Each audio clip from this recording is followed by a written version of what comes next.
ఇన్సిడెంటల్గా ఈరోజు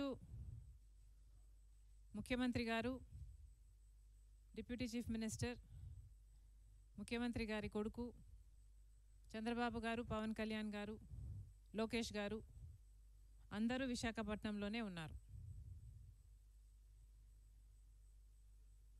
of course వాళ్ళ కార్యక్రమాల కోసం అందరూ విశాఖపట్నంలో ఉన్నారు. కానీ ఏది ఏమైనా అందరూ విశాఖపట్నం చేరారు. చాలా సంతోషం. ఈరోజు విశాఖపట్నం స్టీల్కు సంబంధించి ఆ కార్మికుల్లో అయితేనేమి, రాష్ట్ర ప్రజల్లో అయితేనేమి, ప్రతిపక్షాలలో అయితేనేమి విశాఖ స్టీలు భవిష్యత్తు గురించి చాలా భయాలున్నాయి. ఇటీవల కాలంలోనే 44 పనుల కోసం EOI expression of interest invite చేస్తూ ఒక ప్రకటన విడుదలయ్యింది. అంటే ఇది వరకు కార్మికులు చేస్తున్న పనులను ఇప్పుడు విశాఖపట్నం స్టీలు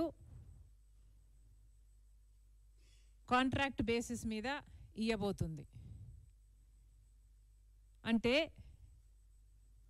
34,000 ఒకప్పుడు రాజశేఖర రెడ్డి గారు ముఖ్యమంత్రిగా ఉన్నప్పుడు 35,000 మంది కార్మికులతో విశాఖపట్నం స్టీలు ఫుల్ కెపాసిటీలో, అంటే 3 మిలియన్ టన్నుల ఉన్న ప్లాంట్ని కెపాసిటీని రాజశేఖర రెడ్డి గారు 7 మిలియన్ టన్నుల వరకు తీసుకువెళ్ళారు. ఆ టైంలో ఫుల్ ఎంప్లాయ్మెంట్లో నడిచిన ప్లాంటు, 35,000 మందితో నడిచిన ప్లాంటు ఈరోజు కేవలం 20,000 మందితో మాత్రమే, లేక అంతకంటే తక్కువే మందితోనే నడుస్తుంది. ఇప్పుడు దీనివల్ల ఆ 20,000 మందికి కూడా ఉద్యోగాలు పర్మనెంట్ అనో లేకపోతే ఒక భరోసానో లేకుండా పోతుంది. అంటే ఉన్న పనులకు కూడా, ఇదివరకు కార్మికులుగా చేసే పనులకు కూడా అవుట్సోర్సింగ్ ఇస్తే ఇక మొత్తం కార్మికులను అవుట్సోర్సింగ్ పద్ధతుల్లోనే ఎంప్లాయ్ చేసుకుంటే ఇక రెగ్యులర్ ఉద్యోగస్తులు కానీ, ఉన్న కాంట్రాక్ట్ బేస్లో ఉన్న ఉద్యోగస్తులకు కానీ ఏ మాత్రం భరోసా లేకుండా పోతుంది. ఇది ఎక్కడి న్యాయమని అడుగుతున్నాం. మోడీ గారు ముఖ్యమంత్రి అయినప్పటి నుంచే వైజాగ్ స్టీల్కు ఈ శాపం. కాంగ్రెస్ పార్టీ అధికారంలో ఉన్నంత వరకు 2014 వరకు బ్రహ్మాండంగా నడిచింది విశాఖపట్నం స్టీలు.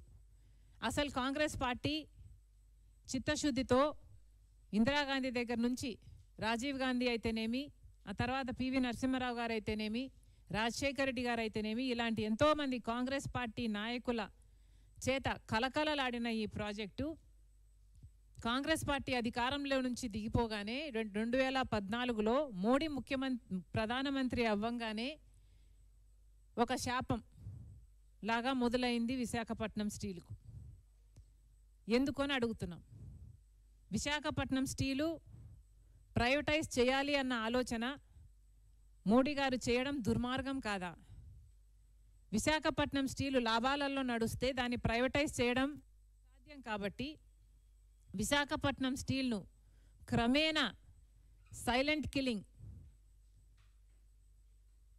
చేస్తూ మోడీ గారు ఈ రోజు వరకు కూడా విశాఖపట్నం స్టీల్కు సంబంధించి ఒక్క రకంగా ఆదుకోకపోగా ప్రతి విషయంలోనూ విశాఖపట్నం స్టీలుకు అన్యాయమే చేశారు. అసలు రాజశేఖర రెడ్డి గారు ఉన్నప్పుడు ఒకప్పుడు విశాఖపట్నం స్టీలుకు లోటు కలిగితే 2,000 కోట్లు రాజశేఖర రెడ్డి గారు దానికి సహాయం చేయడమే కాకుండా, కాంగ్రెస్ పార్టీ దానికి సహాయం చేయడమే కాకుండా 4,000 మందికి ఉద్యోగాలను కూడా కల్పించారు.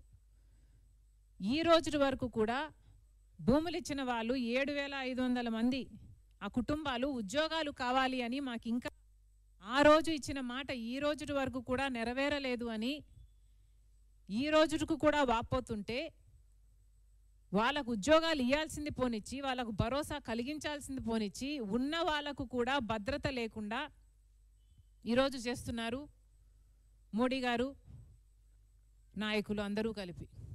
ఇది ఎక్కడి న్యాయం అని అడుగుతున్నాం. ఆపరేషన్ సైలెంట్ కిల్లింగ్, ఇదే ఈ ఆపరేషన్కి పేరు. ఆ రీతిలోనే మోడీ గారు ప్రధానమంత్రి అయినప్పటి నుంచి విశాఖపట్నం స్టీల్ భూముల మీద కన్ను పడింది కాబట్టి, దీన్ని ప్రైవేటైజ్ ఎలాగైనా చేయాలి కాబట్టి, అసలు ఈ ప్రాజెక్టే మంచిది కాదు అని తేల్చేస్తే దీన్ని ప్రైవేటైజ్ చేయడం చాలా సులువవుతుంది అనుకొని, రాజశేఖర రెడ్డి గారు ఉన్నప్పుడు క్యాప్టివ్ మైన్స్ దీనికి కలిగించాలి అని ట్రైపార్టీ అగ్రిమెంట్ చేసుకోపోతే, ఆయన చనిపోయాక అది అటకెక్కింది. అప్పటి నుంచి ఏ నాయకుడు కూడా దీనికి క్యాప్టివ్ మైన్ ఉండాలని కానీ ఆలోచన చేసింది లేదు. మోడీ గారు ప్రధానమంత్రి అయ్యారు, దీనికి క్యాప్టివ్ మైన్ ఇవ్వాల్సింది పోనిచ్చి, లేదా సెయిల్లో విలీనం చేయాల్సింది పోనిచ్చి, క్రమేణా ప్రతి విషయంలోనూ రా మెటీరియల్ దగ్గర నుంచి తీసుకుంటే ప్రతి విషయంలోనూ దీన్ని హ్యాండిక్యాప్ చేసే ప్రయత్నం చేశారు. ఇప్పటికీ కూడా 10 లక్షల టన్నులు ఐరన్ కావాల్సి ఉంటే 5 లక్షలే ఇస్తున్నారు. అలాగే బొగ్గు సరఫరా అయినా, అలాగే ఎలక్ట్రిసిటీ అయినా, లేకపోతే లాజిస్టిక్స్కి అయినా, ఇలా ఒక్క దానికి కూడా సహాయం చేయకుండా, ఆఖరికి మొన్న గంగవరం పోర్టుకు అయ్యే ఖర్చు కూడా జగన్మోహన్ రెడ్డి గారి పుణ్యమా అని, రాజశేఖర రెడ్డి గారు గంగవరం పోర్టు 30 ఏళ్లకు మళ్ళీ ప్రభుత్వం చేతిలోకి రావాలని దాన్ని ప్లాన్ చేస్తే, జగన్మోహన్ రెడ్డి గారు కేవలం 600 కోట్ల రూపాయలకి మోడీ గారి కోసం అదానికి అప్పచెప్పారు. దాంట్లో కూడా మళ్ళీ విశాఖపట్నం స్టీల్కే నష్టం జరిగింది. ఇలా ఒకటి రకంగా కాదు, అనేక రకాలుగా విశాఖపట్నం స్టీల్ను కూనీ చేయాలని నిర్ణయించుకొని, ఒక కుక్కను చంపాలంటే అది పిచ్చి కుక్క అని నిరూపిస్తే చాలు, జనాలే రాళ్ళేసి చంపుతారు అన్న పద్ధతిలో, ఈ ప్రాజెక్టే మంచిది కాదు అన్న రీతిలో దీన్ని తయారు చేసి, నష్టాల పాలు చేసి, అప్పుల పాలు చేసి ఈరోజు ఈ స్థితికి తీసుకొచ్చారు. ఇప్పుడేమో ఉన్న ఉద్యోగస్తులు కూడా ఉన్న భరోసా కూడా లేకుండా, ఇప్పటికే అక్కడ ఉన్న ఉద్యోగస్తులకి డ్యూటీకి వెళ్తే గేటు దగ్గర ఆ రోజు వాళ్ళ పేరు ఉంటుందో ఉండదో, ఉద్యోగం ఊడిపోయిందో తెలియక బిక్కుబిక్కుమనుకుంటూ ప్రతిరోజు ఉద్యోగానికి వెళ్తున్నామమ్మా అని చెప్తున్నారు. ఇప్పుడు ఉన్న వాళ్ళకు కూడా భరోసా లేకుండా, ఇప్పుడు కొత్తగా మళ్ళీ అక్కడ యూనియన్ సంఘాలు చెప్తున్న దాని ప్రకారం అయితే 44 పనులకు కొత్తగా ఎక్స్ప్రెషన్ ఆఫ్ ఇంట్రెస్ట్ని ఇన్వైట్ చేశారు. ఇది అన్యాయం కాదా అని అడుగుతున్నాం. ఇదే పద్ధతిలో హిందుస్థాన్ జింక్, విశాఖపట్నం స్టీల్ పక్కన హిందుస్థాన్ జింక్ ఉండేది. దాంట్లో 8,000 మంది పనిచేసేవాళ్ళు.